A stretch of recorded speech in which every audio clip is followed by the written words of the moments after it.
Love, it has been good to me this time around. Things were they were bound to change when it was found. Sugar never tasted sweeter on my lips. My heart is now intact and I can find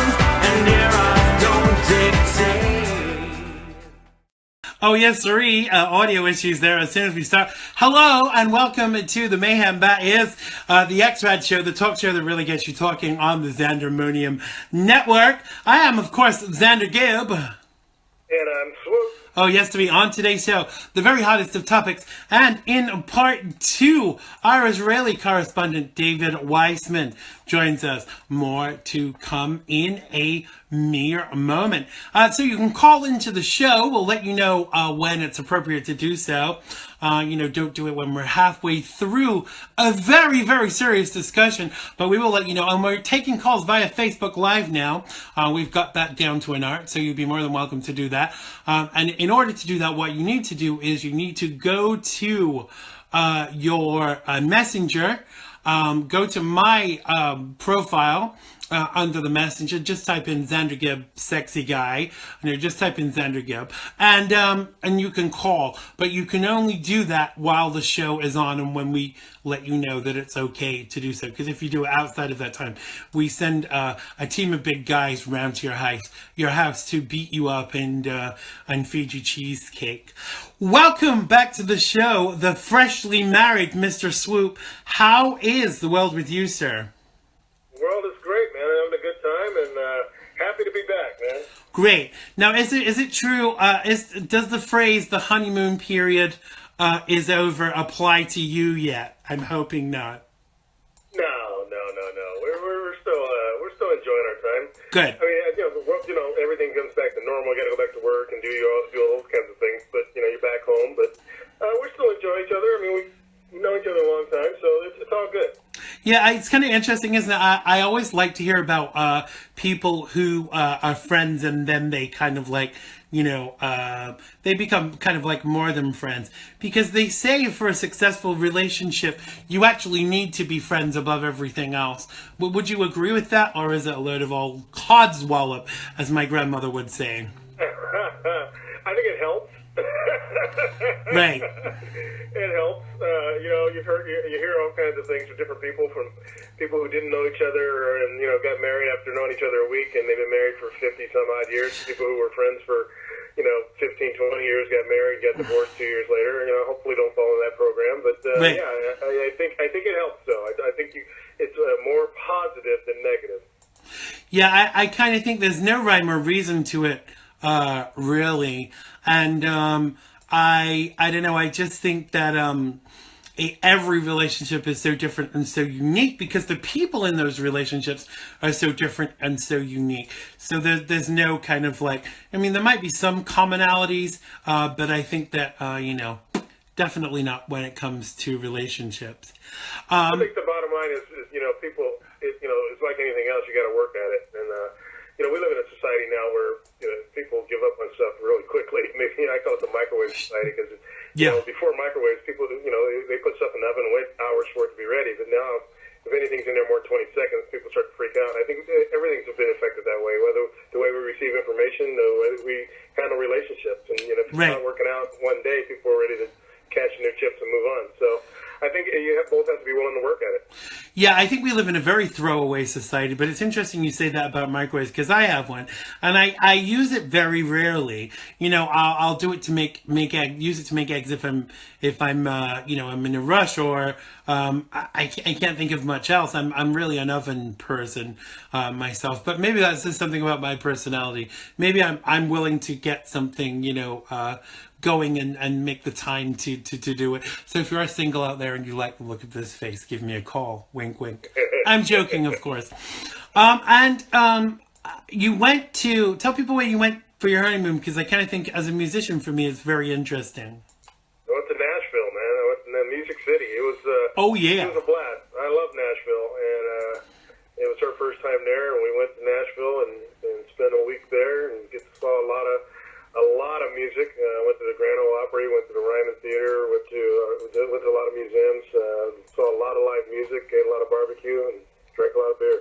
Oh, lucky you. I would love to go. You know, as I was sharing with you before the show, I was raised on country music, and my mom would spend every Sunday night, like, ironing the clothes, listening to "You're My Bread When I'm Hungry." So, you know, I know all the country songs and stuff like that. But you're saying that it's not just, you know, it's kind of like, it's a bit of a fallacy that it's all country music, because there's a mixture, right? Well, yeah, I mean, there's a ton of country music there, and if you love country music, you're gonna have a great time. But you know, with all the music that's being played and all the live musicians there, you know, I went to a singer-songwriter event one night, which was just basic singer-songwriter type music. And there's, you know, if you go to a lot of live things, some people are playing all country, some people are playing a mixture, or people playing Prince and you know, Snoop Dogg and everything else. But it's primarily country music there, but you can have a great time no matter what you like. Right. I think the food is something that would kind of interest me. You know, obviously, you know, I'm a larger gentleman, which will tell you that I enjoy my food. But when I go to places, that's one of the things that I really like to sample. You know, like when I was in France, you know, I wanted to eat, you know, everything, and tried frog's legs and stuff, and was like, what the hell is that? You know, what is it all? What was the big deal? Because it was just like chicken with garlic. But when I go to places, I want to sample the local cuisine. Did you do that? And tell me, was there anything that you really thought, wow, you know, I love that? You know, I did a lot of that, and you know, like I said, everybody's got, you know, all the different barbecue places have their thing. Some people do dry rub, some do wet rub, and all that kind of stuff. But they got this thing right now that is called hot chicken. I guess it's been around for a while, but it's kind of exploded, and everybody, a few places have their version of hot chicken.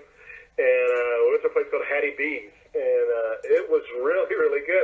You know, I like spicy stuff, but I couldn't see the big allure to go to places. You know, their primary thing is spicy chicken, but it was outstanding. And wow. You had to wait in line. I mean, we had to wait 45 minutes to get in the door, but and I tried it at a couple different places, but Hattie B's has got some outstanding hot chicken.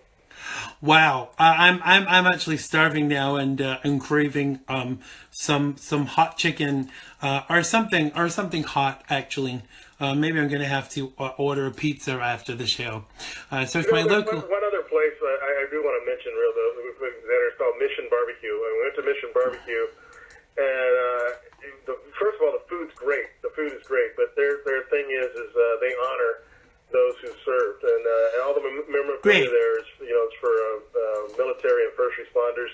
The founders of the place, one guy founded Under Armour, the other guy was a bigwig with Outback Steakhouse. This has been their passion project, and every day at noon, out of all 50 restaurants at noon, everything stops. Order stops, service stops, everything stops for the national anthem. And, wow. You know, they give back. They give to the USO. They give to all kinds of military families and stuff like that. So if you ever have a chance to go to Mission Barbecue, besides the food is so great, I think their mission is well worth supporting. Absolutely. So if you're watching Mission Barbecue, we want a discount next time we are in town. Okay. Exactly. I would be terrible with that because I'm very patriotic. So whenever the national anthem comes on, I have to stand up and I have to join in. And it's kind of embarrassing sometimes when it's just like the music version and I just stand up and I'm like, you know, giving it, you know, belting out the national anthem. But that's cool. I'm fine with that because I'm a patriotic American. Yes, I am. So there you go. So I want to say hi hi to people in the chat, because they always get a little bit kind of like, why is Xander not talking to me? Kind of thing. Hello to Shyster. Good evening to some guy called Keith Lewis. I'm not sure who he is. Hello to Gina B. Hi to Dave. Hi to Sadie and Cassie. I hope you're feeling better out there, Cassie. Good evening to Connie. Hi to Zal. Hi to, where are we? Hi to Janie. Welcome.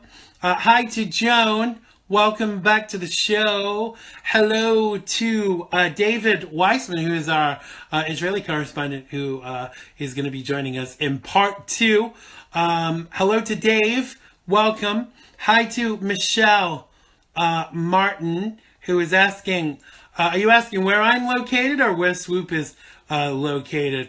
I'm located in NYC. We're live from New York City. But Swoop, if Swoop might choose to tell you after I finish doing the hellos, I think that's everybody. Good evening. And if you're watching and you're not in the live feed, do come and join us. We won't bite. And you are more than welcome to come and share your opinion, even if you disagree. Isn't that right, Swoop? That's right. Yes, sir, because we do live in a democracy, and we're not like certain social media sites who are little fascists and are only interested in liberal perspectives. We're interested in everybody's opinion here. So I want to jump right into our first story, which really made me proud today of my president. And you know, I'm sure you're not surprised to hear that from me, because, you know, I am an advocate of the Donald, and I really do back him on most things. But one thing I don't back him on, I'm going to tell you about a little bit later. So surrounded by stone-faced allies, President Donald Trump excoriated fellow NATO members today for failing to meet the military alliance's financial benchmarks, asserting that it leaves us weaker than it should be, and is not fair that the people and the taxpayers of the United States, that's you and I, should be footing more of the bill. Mr. Trump, who's often complained back home about other nations' NATO support, lectured the other leaders in person this time, declaring many of these nations owe massive amounts of money from the past years. The president's assertion immediately put NATO under a new strain and did nothing to quiet questions about his complicated relationship with an alliance he has previously panned as obsolete. Now, notably, he did not offer explicit public endorsements of NATO for all for one and one for all collective defense principle. The White House officials said his mere presence at the meeting signaled his commitment. Now, fellow NATO leaders occasionally exchanged awkward looks with each other during the president's lecture, which occurred at an event commemorating the fall of the Berlin Wall and the September 11th 2001 terror attacks. Now, when Mr. Trump tried to lighten the mood with a joke about NATO's gleaming new home base, saying, "I never once asked how much the new NATO headquarters cost," there was no laughter from his counterparts. Now, NATO had expected Trump to raise payments issue during Thursday's meeting, even preparing Secretary General Jen Stoltenberg for the prospect that the president could try and pull off a stunt like handing out invoices, and I would have applauded that. But one European official said NATO members were still taken aback by the aggressive tone of his speech. His reception has been less than enthusiastic in Europe, given his negative campaign comments about not only NATO but also the European Union. Now, his arrival was overshadowed by new criticisms from British Prime Minister Theresa May, who complained about leaks of intelligence to the American media about this week's deadly bombing at a concert in Manchester, England. Now, I don't know about you, Swoop, but I'm a little bit PISS to think that we are funding all this security for other countries, but they're not footing the bill. They're not paying their share of the bill. So where are you on this? What do you say? Well, I think NATO, we've talked about this over the years. I mean, just in general, a lot of countries involved in that don't pull their fair share. They don't pull their, they don't do what they're supposed to do. We when it comes to boots on the ground with NATO forces, usually we have more people people sacrificing before they show up, and when they show up, they don't do much, and they don't. A lot of times they're not necessarily in harm's way. I know they are on occasion, but we do fit the bill for a lot of things, and the U.S. has always fit the bill for a lot of things, and I think sometimes other countries need to pull their fair share. I would totally agree with you, because here's the thing for me. Apparently, America paid more than a lot of the other countries put together. Now, the thing is, for me, if you're benefiting from NATO, surely you should be paying for it.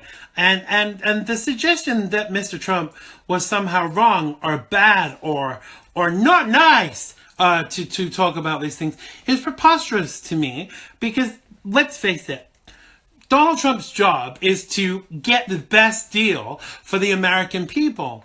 And that's exactly what he was doing today by turning around and saying, you greedy bleeps need to put your hand in your pocket. You can pay for refugees to come and rip up your country, but you can't pay to defend it. So it's time to dig out your pocketbooks. And I applaud Mr. Trump for that today. I am glad that we have someone in the White House who has, and cover your ears because you're not going to like what I'm going to say, a set of balls. Because for 8 years, we've had someone in the White House who daren't say boo to a goose. And, if this had been Barack Obama at this meeting, he would probably have said, don't worry, don't pay anymore. We'll get the American taxpayer to do it. And the concern for me is that money that we are footing for other countries unnecessarily could be better spent in these United States. People complain about cuts to this and cuts to that and cuts to the other, but this budget would be better if we weren't paying so much for NATO. Well, we see this a lot with what we spend on other things in other countries, and NATO and all kinds of other stuff. We struggle here in the U.S. We have our own homeless population. We have our own mental health needs. People that need mental health treatment. There's all kinds of things that can be done here, and then they say, why are we cutting on this? Why are we cutting on that? But if we cut back on some of the money we spend in other countries and for other things that don't benefit us, right? We'd have more to spend at home. Yeah, and why does that make you bad or racist or nasty to kind of suggest that? Because the thing is, for me, anything that puts more money in my pocket and the pockets of fellow Americans gets a big thumbs up from me. Because when you think about it, why should America pay more than other countries? I think there are 20, I might be wrong, correct me if I'm wrong, I think there are 26 countries, so they should split the bill 26 ways. And if you can't afford it, if you can't afford to pay it, then don't freaking take part and take the protection that comes with it. Sort your own security out. America is not responsible for other countries. America is responsible for Americans. That's where we've gone wrong all these years. We help all these countries out, and we should help people, I agree. But my grandmother was from Yorkshire in England, and she used to say, charity begins at home. And if we can afford to be funding NATO, where other countries are not prepared to pay, then there's something very wrong in my book. Yeah, well, I understand the thought process way back when. It's like if we help out all these other countries and they bring them up to economically and they keep them safe from enemy and stuff like that, then we're going to all live in harmony someday. But we've seen how that works out for us, man. Oh yeah. It's like it's a failing system. So I'm not opposed to helping other people in need, but I also think that somebody knocks on my door and they say they need something, and I have to look around and see, does my family need it first? Does my kid's car need to be repaired? Am I feeding my own family first before I can be that charitable to somebody else? And you can say it's a bad way to think or whatever, but I think it makes sense, because if we go under, who's there to help you? So we got to take care of ourselves first, and we can help out and we can be charitable as need be, as we can afford it, but we don't need to bury ourselves in the process. You're absolutely right. And I've heard some people say, oh, that's so unchristian. Well, the thing is, at the end of the day, as a Christian nation, surely it's more Christian to be taking care of our own before we throw that money at other countries. I think that it's an essential part of Donald Trump's job to be making sure that this country is run like a business. Because this is where it's gone wrong before. It's gone wrong before because America has not been run like a business. It's been run by, for the last 8 years, by a sentimental community organizer with ideologies that are not in line with America and making things better for America. It's all been about everywhere else. But we've got someone in the White House now, thank God, and I mean that truly, that actually cares about us and wants the best deal for us. And I think that putting a businessman in the White House is a hugely savvy step. Well, I mean, I see the good and the bad. I think, you have to, sometimes when people are business people, they're used to getting their way 100% all the time. Right. And making the final decision. I understand as a president, you do have the ultimate decision, but you have to rely on your surrounding cabinet members and people you put in power to help you make these decisions. So just saying a businessman, I don't know if that's exactly 100% the way I would go with it, but I think there are some positives to having somebody who's run a corporation be in charge of running the country, as opposed to people right. who've really never had a job in their life other than running for political office. Absolutely. Well, so I think I can say on behalf of most people in the live feed and on behalf of us here at Xrad, Mr. Trump, you get a thumbs up from us for your actions today, and keep it up, buddy. Can I call the president buddy? Is that disrespectful? No, I don't. You guys are tight. You guys go way back. So yeah, we do. Me and the Donald. We go back for far back for the New York years. So yeah, I guess it's absolutely okay. I just had to refresh the page. Just a reminder that you might have to refresh the page sometime with this feed, because the chat kind of gets a bit caught up. But I'm not allowed to criticize Facebook because they will they'll mess with the feed. So Facebook, you are wonderful. You obviously didn't see the face I was pulling them. Okay, so before we go on to the next story, I want to ask you to do one thing for me. Let's suck it to Facebook so more people watch this show, more people get to actually see what's going on. Please go to the share button right now and press the share button. I want to see 10 shares so we can carry on. So press that share button now. I'm not going to hold my breath. I think they think there's a tax attached to it, or that it costs money, but it doesn't. It's free to share the show, so please share the show now. Even just one person. Can one person please share the show? No. Not seeing any shares. It's not fair, is it? Oh, Gina B, thank you. Thank you for coming to my defense. Connie Powers, thank you. Everyone that shares gets their name called out. They get a free advert for their name. Well, that was two. Nick. Sorry? You missed Nick and Joan. Oh, Nick and Joan, thank you. Sorry, I'd already switched to the other page to start to read from the teleprompter. Thank you very much, and thank you, David, for sharing too.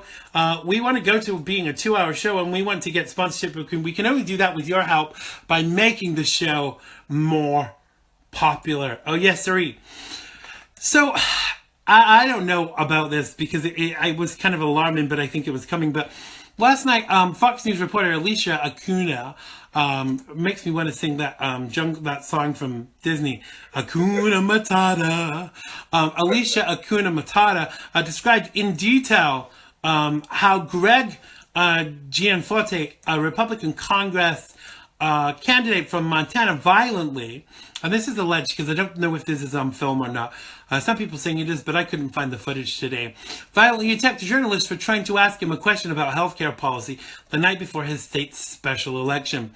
Now, in an eyewitness account published on the Fox News network, Acuna described how she and two colleagues were in Gianforte's office when the candidate grabbed the Guardian reporter, Ben Jacobs by the neck with both hands and slammed him on the ground. Now, the account directly contradicts the Gianforte campaign's claim that Jacobs, a liberal journalist, was the aggressor, a claim also disputed by Jacobs' audio recording of the incident. But even as Fox News online report was being shared widely on social media on Wednesday night, the network's right-leaning primetime lineup, Tucker Carlson, the 5 co-hosts, and Sean Hannity didn't cover it. I'm not sure I would have done either. Now, Fox News and FoxNews.com have been put on top of developing the Greg Gianforte story since it broke last night. And a Fox TV news person, a news spokesman even, said that this includes publishing their first-hand account of the incident and covering all the evolving news leading up to the Montana special election throughout the day across all of the platforms. Now, it was during the 9 a.m. hour when the network transitions away from Fox and Friends to breaking news coverage that Acuna gave her account in person. So was this to be expected, that there was going to be violence at some point? Because journalists have really been overstepping the mark lately. Now, I'm not saying a whole truck with violence, but when they end up in an altercation, is it very surprising? Well, if you're, first of all, anybody puts their hands on me, we got a problem.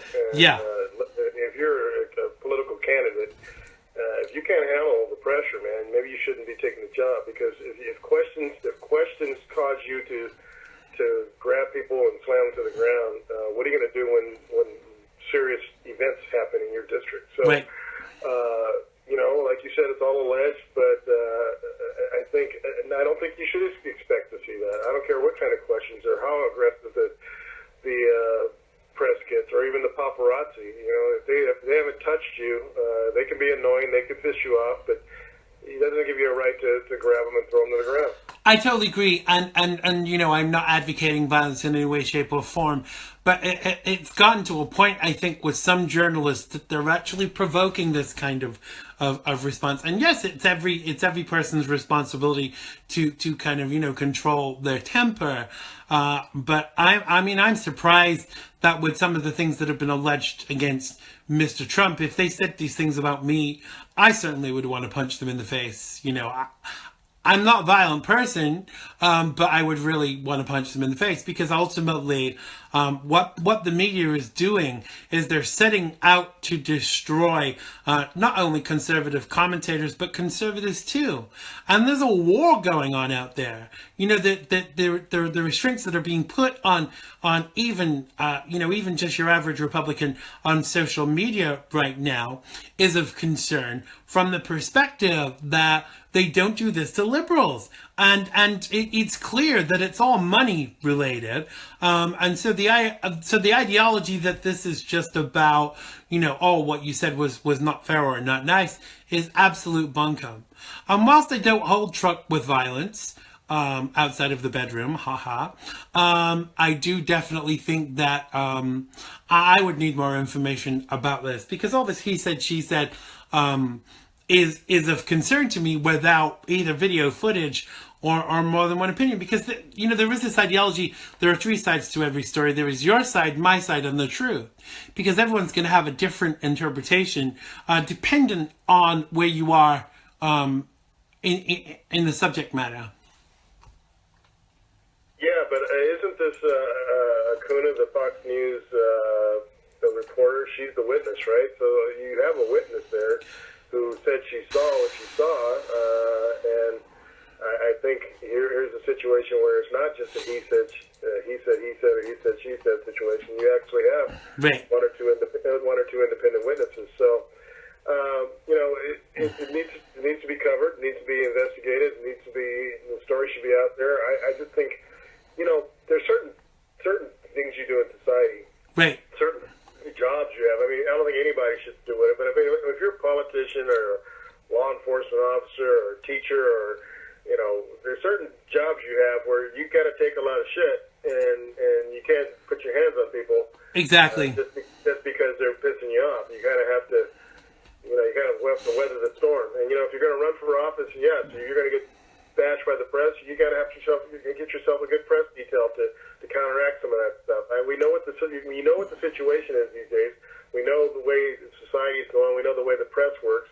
If you're going to take on these types of jobs and run for office, you got to be ready to handle that kind of stuff and counteract it without violence.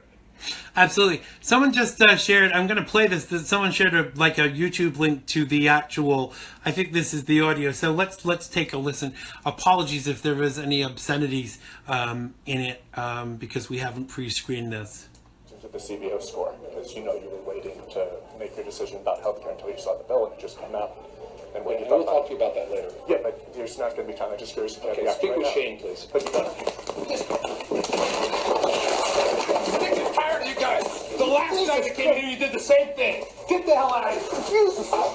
Get the hell out of here. The last guy did the same thing. You were the guardian? yes, and you just broke my glasses. The last guy did the same damn thing. You just body slammed me and broke my glasses. Get the hell out of here. Wow. If you'd like me to get the hot up, I'd also like to call the police. Can I get you guys' names? Hey, you gotta leave. You just body slammed me. You gotta leave. Wow. Well, thank you for sharing that. As you know, you were That was kind of very, informative.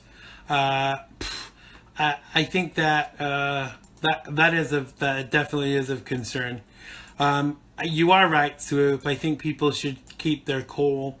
But I also think that journalists have a level of responsibility not to be provoking these kind of altercations too.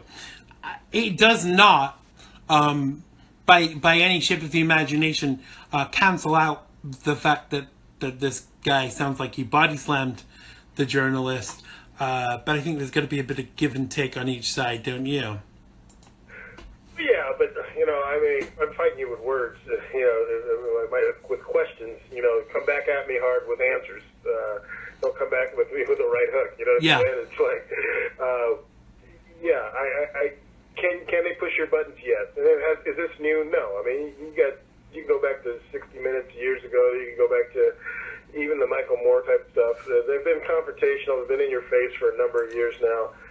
If you're a politician or a corporate manager or something, you should expect it. I know sometimes you don't, but when you're running for office and running for, the night before an election, you can expect somebody to come at you and try to get you with a gotcha. And, if you're going to go on and do a TV interview, they're going to, you should know who you're dealing with. You should do your homework in advance. And you should know that certainly some of these people are going to try to get you. They're going to try to get you with with the question that's going to knock you off your game. So, prepare yourself and keep your feet, stay level-headed. Absolutely. I must admit that I think that sometimes my patience have been very tried, and I've actually walked away from such situations. And it's hard because I think some people really want to goad you into punching them in the face, but I think they've won then. So the answer is not to punch them in the face. The answer is to wait in the parking lot until they're walking back to their car and then run the bastards over. I am, of course, joking. It's like that joke, the way to a man's heart is through his stomach. No, it's not. It's through his chest with a bread knife.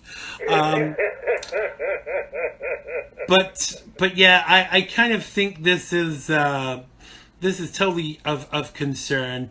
And thanks to Nick for sharing the video that had the audio on it, so we could make more of an assessment. It is definitely a concern. So our guest is going to be calling in very soon, and we're going to talk to him. This is, of course, David Weissman, who is our Israeli correspondent. He is on the live feed right now. I'm just at a loss, really, why this has happened. And I think the concern for me is that it does set a bad precedent. I was all ready to defend him until, I heard the evidence. I couldn't find that before the show, but that sounds pretty damning. Wouldn't you agree? Well, yeah, it does. I mean, I'm just listening to it. And the guy says, you slammed me down and broke my glasses or something. And yeah. My response is, no, I didn't.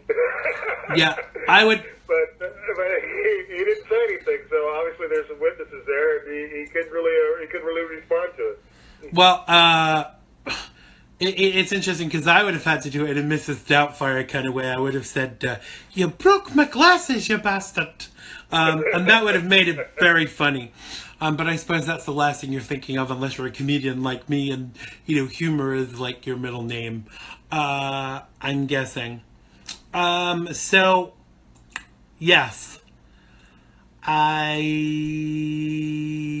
have changed my perspective on that story somewhat. So we're just waiting for our guest to call in. Our guest is, of course, David Weissman. He's a writer and contributor with Reactionary Times and the Politichecks, and also The Real Side with Joe Messina. And he should be joining us any minute via Facebook.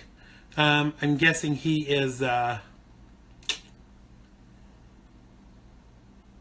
I'm guessing he's joined me in welcoming to today's show the one, the only, the fabulous Mr. David Weissman. Welcome to the show, David. You're live with myself and Swoop. How is the world with you? Hey, Xander and Swoop, how's it going?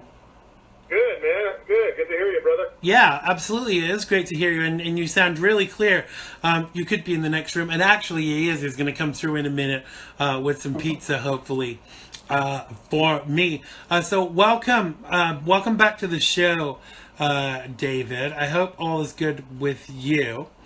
I want to start off by asking you to tell us a bit about... Oh, before we do that, what's your reaction to this journalist allegedly getting body slammed by a Republican Senate nominee today?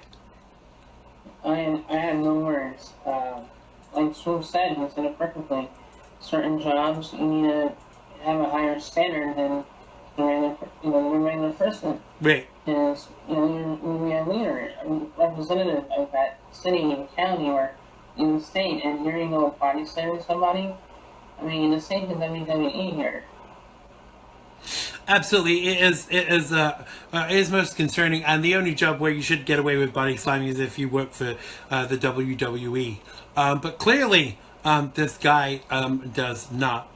Now, I saw something in your timeline today which kind of puzzled me somewhat, and it was reference to Hamas, who are a terrorist body that actually run Palestine, and they are calling for a day of rage. What the hell is this all about, and aren't they angry enough already? Well, this is something normal that I think they're actually on a regular basis, which Western media never reports on. They call to incite, their people to kill Israelis. Normally they try to incite having a knife intifadas, vehicle rammings, any kind of terrorist attacks on Israeli civilians. And it's a normal thing, really. And they normally, for some reason, they normally have it on Friday. And I think Friday is their overstand too. So, but it's this is the norm. This is Hamas, and it's a shame that America does not know about this often. Right. So I still don't get what their I still don't get what their kind of I don't know what they're trying to prove. It's radical Islam. It's no different than ISIS, no different than Boko Haram, no different than Al Qaeda, Taliban. It's the same thing. It's radical Islam. They might have a different verbiage, or a different enemy. I know ISIS goes after Christians normally, but Hamas goes after Israeli Jews. And it's just radical Islam. And I keep telling people, this conflict in Israel has nothing to do with land. It is a religious war started by radical Islamic extremists to wipe Israel off the map. Right. But what do they feel that they have to be enraged about? Because from where I see it, and a lot of people are probably not going to be very happy with me saying this, but I don't care. I think that they're always the aggressor, but they paint themselves as the oppressed, which is concern. And then the West buys it. You know, they put a few pictures of dead children out there, and I'm not condoning, you know, dead children of any race, but surely one has to consider the source. Right, it's Takia, you know, that is on term to where they lie and manipulate, you know, the Western world. Right. And so they try to fool people to make them look like the victims when they are actually the aggressor. And it's this ideology that is taught at a very young age, just like ISIS. They teach hate Israeli Jews, you know, to kill them. And I've seen videos where, you know, Hamas, you know, Palestinian kids pretend to be, you know, terrorists, and they kill, well, in this game that they have, they kill Jews. And this is something that I'm taught at a young age. It's hateful religion ideology. Right, right. So, what has been the reaction of the Israeli people towards this day of rage BS? Well, we live our life. We're not going to let terrorists control us. You know, the IDF is one of the best security forces in the world. So they do step up to security, but we will not be intimidated by terrorists and just live our life normally. Right, and I think that there's a lesson in that for all of us, because obviously we've seen even this week that in the United Kingdom, a radical Islamic terrorist, yes, we can say that on this show, made nail bombs, and obviously he had help to do this. And went to an Ariana Grande concert and let them off outside. You know, there were dead, people were dead. There were kids with nails in their heads, and just the very premise that this I can't even think of words to describe him politely, would do this, and then there are still people in the UK that are prepared to welcome refugees with open arms, and not vet them, and not look at exactly who is coming in. Now, this guy was on their radar. They'd been being watched by this, and even Libyan intelligence services had warned the UK about this guy, but he was still able to do it. His brother thought that something was going to go. You know what? I love my brother. But if I thought my brother was going to go and set off a nail bomb at a concert where kids were, I would haul his ass into the cops, whether my family liked it or not. Now, what has been the reaction in Israel to this latest attack? Because I know Israel enjoys a close relationship with the UK and America, and well, I'm sure with some of the things that have gone in Israel, have some sense of simpatico with all of this. Well, Israel and Israeli people definitely stand with the victims, of course, in solidarity. This was a real deal of terrorism here. And the thing that pisses me off is, you know, the UK is one of the countries that keeps telling Israel, you know, every time there's a terror attack that happens, they need to go stop building Jewish homes in the Jewish country. You know, implement a two-state solution. And so sometimes you know, there are other Israelis that do this too. Say, you know what? After the terror attack in England or United Kingdom, you guys need to create this, you know, another land for Muslim refugees. You know, call it Londonstan. We need to stop building British homes. And you know, if we were to actually say that, if Prime Minister Netanyahu actually called whether it's said that the world will flip. But why is it when that happens to Israel? Why is it okay for the United Kingdom or other countries call Israel and tell, you know what, it's Israel's fault for terrorism on Israelis? Right. And I totally agree with you that is totally bad. But I want to ask you, I'm going to come to Swoop first.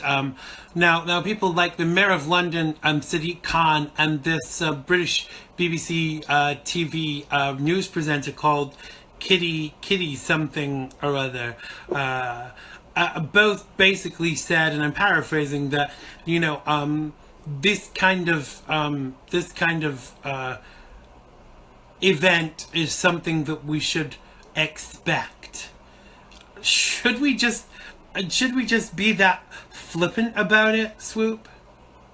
No, no one should expect to go to some concert and get blown up coming out in the lobby there from some idiot wearing a bomb with some kind of crazy agenda. No, it's not anything we should expect. What you should expect is to go to the concert, have a good time, and go home and go to bed and go to school the next day. Right. That's what you should expect. You shouldn't expect to die because you went to go see what's her name, Ariana Grande. Yeah. And people talk about, this is what you should expect. You shouldn't expect to go to a train station and get blown up. You shouldn't expect to go to the market and get blown up.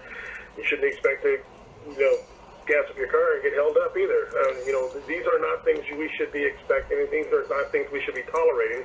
And these are things we should be fighting to put an end to. And, exactly. But when you have political leaders and news people and idiots that say things like this, those are the people we should expect to not have to see every day. Absolutely. Would you say that the British intelligence services had blood on their hands, David? Absolutely. If they had information that could prevent terrorism, they should have been after it. And I keep saying this over and over again. Liberals. And we have idiotic liberals in Israel, too. Liberals always seem to enable terrorism. Every freaking time. Open borders. All this stuff that we get citizens killed. It is stupid. Liberals are idiotic. And it's, they enable terrorism. They do. But go ahead, sorry. I was saying, yes, they do have blood on their hands, for sure. If they could have prevented it, they do. It's on them. And in the same way, so did the FBI with I can't remember the place, the one in California where the wife got in on a visa. Now, Nick just made an important point in the chat. He said I really put into perspective how useless watch lists are. They make their way onto a watch list, and that's all. They're just on the watch list. We're not safer because Orlando wouldn't have happened if watch lists elicited proactive measures to protect the public order while the suspect terrorists are roaming around. And I totally agree with that, what Nick said. But the concern for me is in this situation, the terrorists are given more rights. Now, here's the thing for me. If we live in a day and age now where people want to blow us up and kill us because we don't believe the same as them. I'm not naive enough to think that this is all Muslims, but the peaceful majority are irrelevant in this situation. And to steal a phrase from Bridget Gabriel, or to steal another phrase from Bridget Gabriel, with the Nazi occupation of Germany, the peaceful Germans were irrelevant.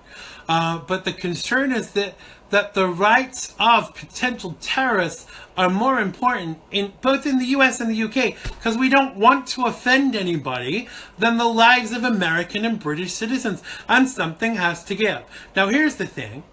If someone thought Xander Gibb is a terrorist, because I obviously look like a terrorist with this long hair, and the FBI were watching me, they would get a shock at some of the things that I do. But if they came and said, if they thought that I was a terrorist, I would far rather they investigated me, Xander Gibb, as a terrorist, than not check me out and I actually be a terrorist. Because isn't it a small price to pay for them to get it wrong occasionally? If you're so damn offended, then go and live somewhere else. Because here's the thing. We all have to change the way we live for safety. And people say, oh, we shouldn't have to change because of the terrorists. But we actually should. It should make us more vigilant. The FBI should take better care of people on watch lists. And like Nick said, it's not enough to just put someone on a watch list, do something about it, because the British authorities, the British Secret Service knew this guy was a threat. He was a threat, and they didn't stop him from doing it. And how many more innocent people need to die just to be disrespectful? And if you're a Muslim and you're watching the show, salam alaikum, I have every respect for you. But if you are offended by any of my commentary, then you shouldn't be living in the United States. Because we should, as a community, all want to be safe, regardless of what our religion is or what our religious beliefs are. And if the price that we have to pay is sometimes that people get it wrong, I would rather they got it wrong 1,000,000 times than more people be dead. So, David, what do you think needs to be implemented now? Because every time these things happen, nothing changes. It's always the same. It's the same old shit. And it's not fair. Well, first thing, instead of condemning Israel, work with us. Every government building, every medical place, every different offices always has restored security. And you are absolutely right. When we go there, I feel better checking us to make sure that we have no weapon, no knife. And there are a couple of times in the bus station where they actually they're not checking them, and I'm like, hello, where is the check screen done? And so that's what they need to have security at every place to make sure people are safe, and do it every day. Absolutely, I totally agree. Swoop, I want to ask you, I want to see what your opinion is, because as I said, every time events of this ilk happen, nothing is done, nothing changes, and although people say, oh, behind the scenes they're on Sky Blue Ginger alert, but nothing changes, or these things would not keep happening. I know they can't be everywhere, I know they can't do everything, but when people on terror watch lists are blowing up nail bombs outside concerts with kids in, we have to take drastic measures. And if people are more concerned about the British woman, Katie, I can't think of her name, tweeting exactly what I have just said, if they're more concerned about that and the police investigating her for expressing her concern on Twitter, that is the problem. So what would you say needs to change, Swoop? Well, the problem is not necessarily the watch list, and I'm going to tell you why, because I had a little experience with this kind of stuff.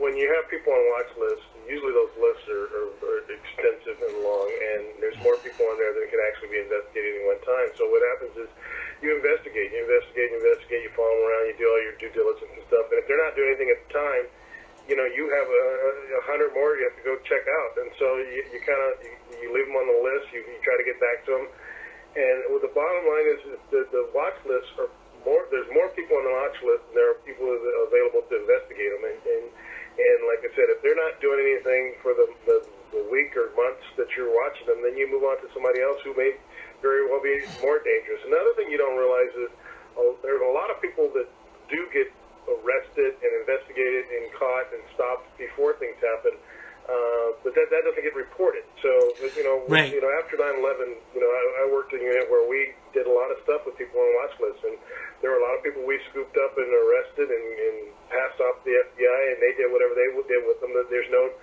talk about that, and there's people that we watched and did our due diligence on and investigated, and there's no criminal activity going on at the time, so we had to move on to somebody else. Yes, there needs to be a better way. What that way is, I don't know, but there's just so many more people on those lists than there are available to investigate. I totally get that, but that does not, that really does not decry the fact that people end up dead for the failures of these intelligence services, does it?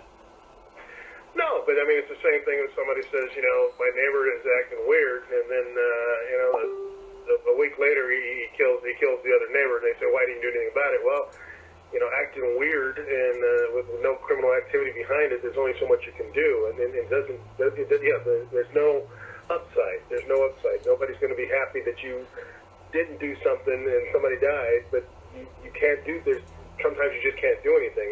Listen, I'm not supporting these terrorists at all, but I just understand why things happen the way they do, and we need to find a way to eradicate them. It's the bottom line. We do. But other than that, as far as people being on watch lists, I'm pretty sure that law enforcement's doing the best they can with what they have to operate with, and then until we can find a better way, they tell us, if you see something, say something, and even if you do, if there's no criminal activity at the time, they may just go, okay, we checked the guy out, there's nothing happening at the time. People run into this, people who have guy's Yeah. stalking me, and you say, you tell him, he's stalking you to an extent, but he hasn't committed a crime yet, and then, a month down the road, then he kills him, and it's horrible. It's horrible, but I don't know what a better option is going to be. Well, I think they've still got to be constantly, trying to come up with better ways to prevent these things. But I'm sure you would both agree, because we're coming to the end of the show. But I'm sure you would both agree that part of that process should be that they're not concerned about offending anybody. David, would you agree with that? Absolutely, because if they weren't, they could do a lot more. Absolutely, and that's a huge part of it. What about you, David? Final word to you. I'm sorry, Swoop. Oh, yeah, being offended, get over it. Exactly. You go through TSA, they make you take your shoes off, and you get offended about that. Get over it. We're trying to keep people safe. Yeah. Do the best we can in our society, and live our lives without fear. Believe me. So somebody's going to make you empty out your pockets and put your stuff in a tray Yes. and walk through a magnetometer to get into Disneyland. Live with it, man. That's one of the things we have to do these days. So Believe me, Swoop, if the guy is hot, I'm begging for a strip search. I really am. We are out of time. Thanks to our guest, our Israeli correspondent, Mr. David Weissman. Tell people where they can find you, David, and read your columns, etc. Sure, I write for the Times of Israel, Reactionary Times, Real Time Israel Messina, and Politics, and you can find me right here in Xrad. Absolutely. Thank you very much, David, for joining us. Have a great week. Give our best to your family, and we will speak to you very soon, sir. All right, have a good weekend. Thanks a lot. Take care. Bye. Bye-bye. That was David Weissman. Make sure you check him out. All of his contact information is on the X-RAD Facebook show page for this week. Thanks to my co-host, the wonderful newly-wedded Mr. Swoop. Tell people where they can find you and where they can listen to your show. swoopsworld.com, SWOOPSWORLD.com, and you can listen to the show there live on Wednesday nights, 8 p.m. Pacific, 11 p.m. Eastern, and I'll go there and check out the archives. Absolutely. Thank you very much for joining us today. Give our best to the beautiful Mrs. Swoop, and we will speak to you very soon. Thanks a lot, brother. Everybody have a great one. Good night, all. Thanks a lot, Swoop. Take care. Bye-bye. That was Swoop. Make sure you check him out at Swoop's World, www.swoopsworldjust.com. Just 1 minute to tell you about when I said earlier, I agree with Donald Trump 200%, but I only have one issue with him. I actually found out this week, we've done a lot of work on this show with regarding getting a pardon for Christian Saucier, the Navy SEAL who rots in jail for taking 6 selfies on a camera that were never, on a phone that was never disseminated, while Hillary Clinton committed 33,000 counts of mishandling classified information. We actually found out this week that it's President Donald Trump who will say when that happens. Not any department, just the president. Now, I want you to be polite, but I want you to go away and tweet the president, pardon Chris Saucier, because if it's the president's pleasure that this happens, it's about time he did it, because he got enough mileage from it on the campaign trail. I mean that in a very disrespectful way. But Mr. Donald, if you're watching, pardon Christian Saucier. Thanks to everybody in the live feed. Thanks for sharing. I hope you all have a great night. Be safe. Be vigilant, and don't be caring about offending anybody apart from me, because if you offend me, I'm going to come and eat your pizza. Have a great night. I really do love you all. Bye-bye.